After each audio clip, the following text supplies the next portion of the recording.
You don't get the iPad tonight. You don't get to watch TV tonight because you are being so bad with your little sister.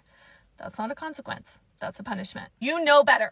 We do not hit in this family. Spanking, not a consequence. That's a punishment. Go to your room, come back in 10 minutes when you can actually be a kind big sister. I'm tired of this behavior. Not a consequence. Timeout, isolated by themselves, is a punishment. You are not listening to mama. You do not get to pick a toy at Target today. Not a consequence. That's a punishment. The consequences that are actually going to work. Blocking their hand if you can. Blocking their body. Using yourself to physically distance your toddler from the baby. That's a consequence. Your hand is stopping them, right? They're not allowed to hit.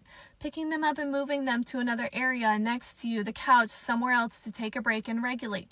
That's a consequence because they're being removed from the situation. They're no longer allowed to hug or sit next to baby, but you're there with them to regulate their big emotions. I can see you're having a hard time with this toy next to your sister. I'm going to put it away for a while. Let's find something else.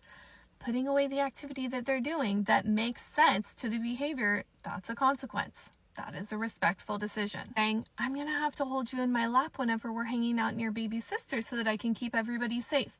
Now they don't get to just freely roam around. They have to sit in your lap where you can physically keep everybody safe. That is a logical consequence. The difference is that punishments are meant to instill fear, pain, or suffering in some sort to get your child to no longer move towards that behavior. Consequences and respectful boundaries give them something to move towards. It is a teaching moment. It's related and it's maintaining safety in this situation. It's actually teaching your child. There is so much research, literally from mice and rats all the way up through humans and child development, that tells us that punishments are not effective long term. And in fact, most of the time they make tricky behaviors worse.